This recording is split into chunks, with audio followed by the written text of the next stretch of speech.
আমার নাম সালহা, আমি একজন গায়িকা। আমি জানতে চাচ্ছিলাম যীশু খ্রিস্টের মৃত্যু আর পুনরুত্থান এই বিষয়ে ইসলাম আর খ্রিস্টান ধর্মের মধ্যে পার্থক্য কতখানি। বোন, আপনি প্রশ্ন করলেন যীশু খ্রিস্টের মৃত্যু আর পুনরুত্থানের বিষয়ে ইসলাম এবং খ্রিস্টান ধর্মের মধ্যেকার পার্থক্যগুলো কি কি।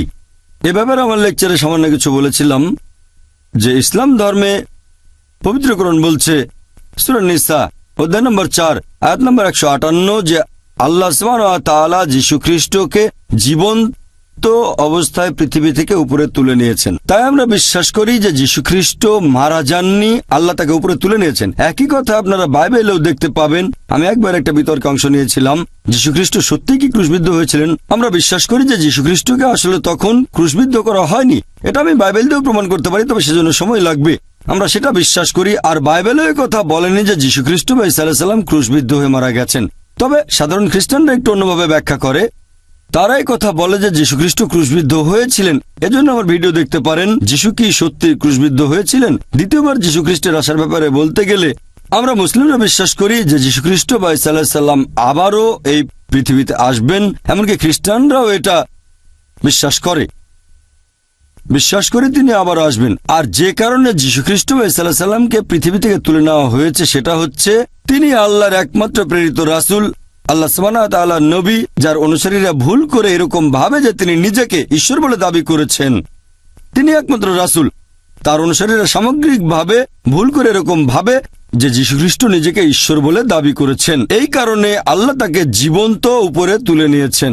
দ্বিতীয়বার আসার পরে পবিত্র কোরআনে বলা হয়েছে সূরা মাইদা অধ্যায় নম্বর 5 আয়াত নম্বর 116 যে যীশু খ্রিস্ট তখন আল্লাহর উদ্দেশ্যে বলবেন, তুমি আমার সাক্ষী, আমি কখনোই বলিনি আমার ইবাদত করো, বরং আমি বলেছি আল্লাহর ইবাদত করো, রাব্বি ওয়া রাব্বুকুম, তিনি আমার ও তোমাদের প্রভু। এই কথা বাইবেলেও আছে। বাইবেল পড়লে দেখবেন গসপেলে উল্লেখ আছে। দ্বিতীয়বার আসার পরে যীশু খ্রিস্টকে তখন অনেক মানুষ বলবে, হে প্রভু, আমরা কি তোমার নামে আশ্চর্য আর অলৌকিক কাজ করিনি? যীশু খ্রিস্ট তখন তাদের বলবেন, তোমরা সবাই খারাপ লোক, তোমরা সবাই পাপী, এখান থেকে চলে যাও, আমি তোমাদের চিনি না। তাহলে যীশু খ্রিস্ট দ্বিতীয়বার পৃথিবীতে আসবেন, আর তখন তিনি সাক্ষ্য দেবেন যে তিনি নিজেকে ঈশ্বর বলেননি, বরং তিনি ছিলেন আল্লাহ সুবহানাহু ওয়া তাআলার প্রেরিত রাসূল। আশা করি উত্তরটা পেয়েছেন। আমি অমুসলিমদের বলছি, আপনারা চাইলে যে কোনো প্রশ্ন করতে পারেন, কোনো রকম দ্বিধাদ্বন্দ্ব ছাড়াই প্রশ্ন করবেন।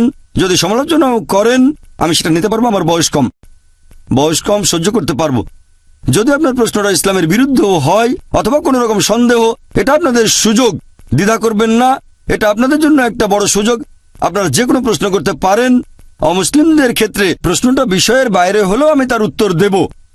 যদি আপনাদের প্রশ্ন থাকে আজকের বিষয়ের উপর ইসলাম ও খ্রিস্টান ধর্মের সাদৃশ্য অথবা ইসলামের উপর যে কোনো প্রশ্ন, এটাই আপনাদের সুযোগ, নির্ভয়ে প্রশ্ন করেন। আপনারা যে কোনো প্রশ্ন করতে পারেন ইসলাম আর কম্পারেটিভ রিলিজিয়নের উপর। হ্যাঁ ভাই, প্রথমে আপনার নাম আর পেশা। আমার নাম জ্যাক এলফিনস্টোন, আমি একজন ইঞ্জিনিয়ার।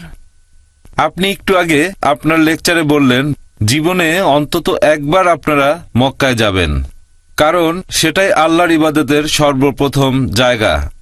তবে আমরা জানি আল্লাহ তাআলার ইবাদত আগেও করা হয়েছে। আদম, নূহ, মুসা, এরকম অনেক নবী রাসূল সবাই আল্লাহ তাআলার ইবাদত করেছেন, তবে সেগুলো মক্কায় ছিল না। এটা কি ব্যাখ্যা করবেন যে মক্কা শহরে কি আল্লাহ তাআলার ইবাদতের প্রথম জায়গা? ভাই, খুব সুন্দর প্রশ্ন করেছেন। যে বাইবেল বলছে, এমনকি পবিত্র কোরআনও বলছে এ কথা। বাইবেল বলছে যে এই লোকগুলো ভাগ্যবান যারা ভ্রমণ করেছে বাক্য উপত্যকায়, তার মানে মক্কা। আর কোরআন বলছে সূরা আলে ইমরান অধ্যায় 3 আয়াত নম্বর 96 আল্লাহর ইবাদতের প্রথম জায়গা মক্কা। ভাই প্রশ্ন করলেন যে নবী মুহাম্মদ সাল্লাল্লাহু আলাইহি সাল্লামের আগে অনেক নবী রাসূল পৃথিবীতে এসেছিলেন, যেমন ধরেন মুসা, ঈসা, ইব্রাহিম, আদম, সবাই শান্তিতে থাকুন। তাহলে মক্কা কিভাবে ইবাদতের প্রথম জায়গা হয়? ভাই, নবী মুহাম্মদ সাল্লাল্লাহু আলাইহি সাল্লাম আল্লাহর প্রথম রাসূল নন, তিনি হলেন সর্বশেষ ও চূড়ান্ত নবী।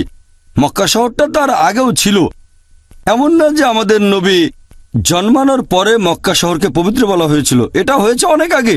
মক্কা ইবাদতের জায়গা ছিল অনেক আগে থেকেই। পবিত্র কোরআনে বলা হয়েছে যে ইব্রাহিম আলাইহিস সালাম কাবা পুনর্নির্মাণ করেন, তার ছেলেকে নিয়ে ইসমাইল কাবা পুনর্নির্মাণ করেন। আর হাদিস বলছে যে এটা প্রথম নবী আদম আলাইহিস সালামের সময়ও ছিল। মক্কা আগে থেকেই ছিল, অনেক আগে থেকে মক্কা ছিল।